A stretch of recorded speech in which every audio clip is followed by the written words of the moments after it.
most of the people are only aware about the glamorized part of being a manager. They think if they become a manager, they get to be the boss and people report to them and they can command them in any which way they want. That's not the case. If you really want to be a successful manager or a people person or an evolving leader, then it takes much more than the title of just being a manager. And your actions become more crucial if you are being the manager for very first time. In the first half of this video, I'll talk about tips which are applicable to managers who are becoming first time manager in a new set of environment. For example, you are joining a new company and there you are joining as a manager. Before that, you never experienced becoming a manager. And in the second half of the video, I'll talk about people who get promoted as manager in the same company, in the same team they have been working for. Welcome to Corporate Diaries. Welcome back, guys. So we'll start with the list for managers who are being manager in a new set of environment. Somebody who is joining a new company as a manager. So the positive thing about this scenario is when you join as a manager in a new company, people see you or take you as managers from day one. There is no doubt about your capability of being a manager. That's a great positive thing. And the negative is obviously you are new, you don't know the people, who is who, whom to trust, whom not to trust, whom to assign what task. You don't really know the nature or working style of each team member, so that makes it a little more tricky. So no worries, you have a great advantage at your disposal that people see you as manager from the day one, and we are going to bank upon that. So make sure you don't ruin that advantage, and for that what you have to do is when you take the KT from the manager whom you are replacing, pay very close attention apart from the task or technical aspects of the role, how his team see him or what kind of image they carry about him. Certainly you will find two things. One will be set of things which he is liberal about with his team, and then there will be set of activities he is really strict about. That can be timelines for completing any task, or that can be coming on time to office no matter what. So what you have to do is when you start, make sure that you don't touch the liberal bracket at least for a year or so, or unless you feel you have really good command over people in the team. Don't ever touch that liberal bracket, otherwise people will hate you for no reason and they'll hold things negatively for you, against you for no reason. But rather you can play with strict bracket, because people are psychologically programmed already for that activity to be strict. If you decide to be liberal on those activities, on some of those activities, that's a win-win situation. People will like you for that. But if you decide to continue as is, or you don't want to change them, they'll not hate you for that, because they are already adapted to those kind of scenarios. So it's a very safe zone. Next, I have list of activities which you must ensure that you do once you join that company. First thing is meeting your manager and the management very often, and taking download of two things. One, the expectation that they have from your role, the expectations they have from you as a manager. Second, take download of the feedback or the perception they have about your reportees. That's also very important. Do this often until you feel you have gathered enough information about your role and about the feedback of your reportees as well. Next, go through the annual review reports of your reportees for last 2 years. Evaluate everything. Learn about their failures and their achievements as well. This information is pretty handy with the HR team, but they will not provide you until you ask for it. Next, spend time on analyzing the pay ratios of your reportees and its relevance with their performance. All this collectively will give you so much background about everything that you will have more confidence when there is a situation when you need to decide something. Then you meet your team collectively. This actually you can do pretty early also, before the other steps as well.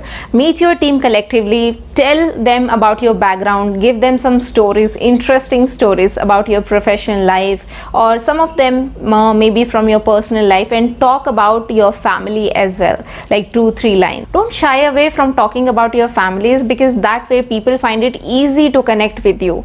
They feel you are one among them, and then they open up easily when you talk about such stuff. Don't do it over the board, just 2-3 lines will be enough. and then you meet your reportees individually. Once you have all the facts and figure from the appraisal reports and the feedbacks of the management, you meet them individually, and make sure that you don't fall into the flow of conversation and commit something to them, or like promise them some solution of their problem. Don't ever do that, because you're new into the system, you yet don't know the whole story, and if you commit something to them without knowing the whole story, you'll fall into trouble. Rather, very assertively tell them that you are working on it, you are working on getting the background of everything, and slowly you will come to solutions for the problem they have. So now let's quickly move to the list of tips for promoted managers, people who get promoted as managers in the same company. They are working for years. The positive thing in this scenario is you already know who's who, what's the story, who's dependable, who's not.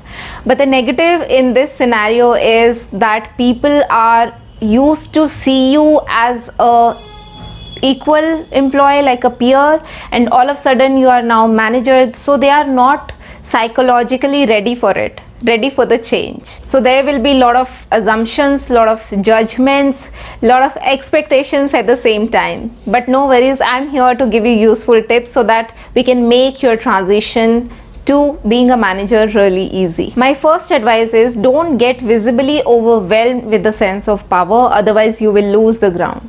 The greatest tip I can give you here is execute your newly found power very slowly. If overnight you start behaving like a typical manager, then forget about managing a team. You will only have rebels in your team, because as I told you earlier as well, they are not yet ready to see you as manager or to take commands from you. My second tip, clear communication and being transparent is the key. As you recently jumped from a lower position to a senior position, people around you expect you to give them an inside picture or a bigger picture.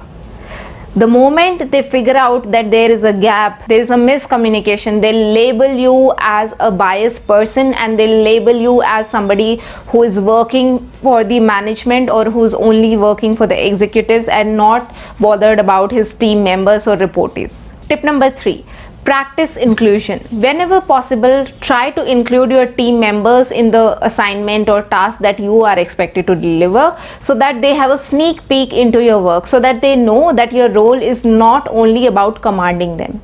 My fourth tip, whenever you assign any task or responsibility to any reportee, make sure that it sounds like a request that you are making. It shouldn't sound like a command, because remember, they are not yet ready to take commands from you. Otherwise, they'll complain about you to the manager, to your manager. And remember, they can complain about every single thing, every silly thing about you, but you can't do that, because you are a manager. You are a manager. You are responsible to manage your team irrespective of their behavior, how they behave. It doesn't matter. You are supposed to manage them. That's your job. And before you realize, your manager will have more number of complaints about you versus number of complaints you have about your team members. And then you will be labeled as not a manager material, because you are not able to manage your team. My next tip is be humble and grounded. Don't take things on your ego or keep grudges with your reportees or team members. If somebody has denied you any tasks, your reportee has said no from doing any task, don't think that they have said no to you. Don't drag him. Try something else. Don't carry an attitude of I'll teach a lesson to him now. What lesson you will teach? You have to realize that you both are employees of a company. You are not paying salary out of your pocket to him. You both are employees. It's just that your role is little different from him. So my last tip on the list is, after 2 months or more, sit down and plan your working style. Execute it for a week and then officially announce it to everybody in your team that this is how you want to work and this is how you expect everybody to work. But remember, this exercise will only work if you do it post 2 months. If you try to figure out a plan on the very first day or within a month of you being a manager, that will not work out, because you are not yet prepared or have seen the struggles or challenges with the position. So make sure you do this exercise after some time. That brings me to the end of this video, guys. I hope you found the tips helpful. I'll see you in my upcoming video. Till then, stay blessed and happy. Thanks for watching, guys. Take care. Bye.